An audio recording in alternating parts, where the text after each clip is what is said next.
ជំរាបសួរលោកគ្រូខ្ញុំឈ្មោះធីមជីថាខ្ញុំមកពីក្រុម AC1 ថ្ងៃនេះខ្ញុំមក record វីដេអូពីការ demo web ទាំង3នៅពេលដែលយើងធ្វើការ hosting អញ្ចឹងដំបូងខ្ញុំធ្វើការ remote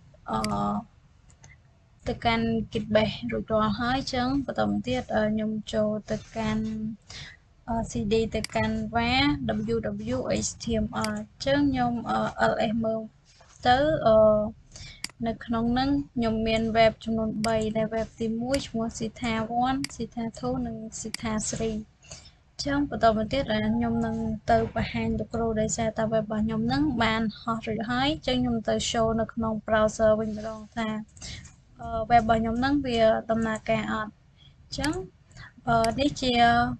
web ទី1របស់ខ្ញុំហើយបន្តទៀតខ្ញុំទៅ show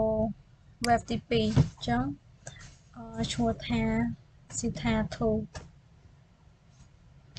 ចឹងនេះជា web ទី2របស់ខ្ញុំបន្តមកទៀតខ្ញុំទៅ show ទី3ចឹង web របស់ខ្ញុំ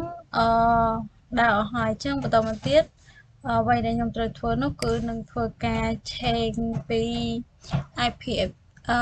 address ទៅជា domain name ចឹងខ្ញុំធ្វើការដូរពី IP ទៅជាឈ្មោះដើម្បីងាយស្រួលក្នុងការ client ធ្វើការ access ចូល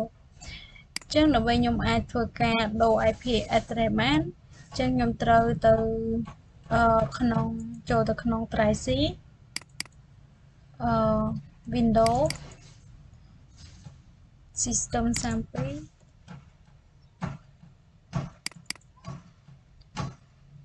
try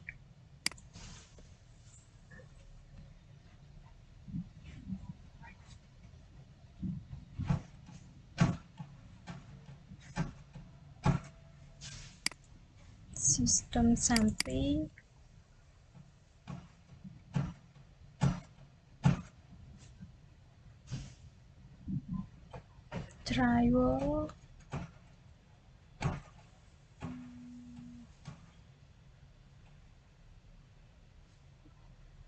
driverបន្តមកទៀតចូលទៅក្នុង etc អញ្ចឹងនេះជា hub របស់ខ្ញុំនឹងធ្វើការ copy host នេះដាក់ទៅក្នុង desktop អញ្ចឹង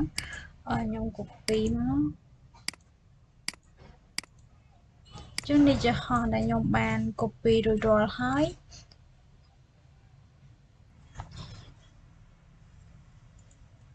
បន្តមកទៀតនេះជា host របស់ខ្ញុំអញ្ចឹងខ្ញុំនឹងទៅយកនេះជា IP address នៅក្នុងយមបន្ទស្សន៍របស់ខ្ញុំនេះជាខ្ញុំយក IP address ចេញពីយមបន្ទស្សន៍ដែល 10.191.8.242 បន្តមកទៀតខាងក្រោយនេះជាឈ្មោះ domain name អញ្ចឹងបន្ទាប់ពីខ្ញុំធ្វើរួចហើយអញ្ចឹងខ្ញុំ close មក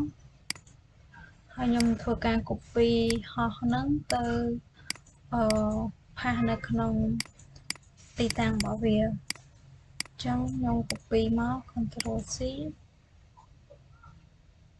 តទៅទៀតខ្ញុំផាស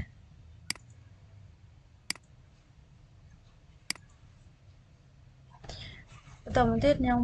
នឹងទៅធ្វើការ test មើលនៅក្នុង browser អញ្ចឹងខ្ញុំនឹងលុប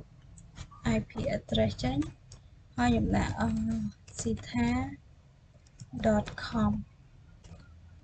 អញ្ចឹង web របស់ខ្ញុំវាដើរហើយអញ្ចឹងនេះជាឈ្មោះ domain name ដែលខ្ញុំបានធ្វើការផ្លាស់ប្ដូរពី IP address ទៅជា domain name ឈ្មោះ sita.com នេះហើយបន្តមកទៀតខ្ញុំនឹងធ្វើការដូរពីទៅ web 2វិញ Sita 2ចឹង web ទី2របស់ខ្ញុំក៏ដើរដែរចឹងខ្ញុំទៅតេស្តអាទី1មួយទៀតចឹង web ទាំង3របស់ខ្ញុំហ្នឹងបានដើរអស់ហើយចឹងតជាចុងក្រោយនោះគឺខ្ញុំមានតែប៉ុណ្្នឹងទេជាអរគុណលោកគ្រូជម្រាបលាលោកគ្រូ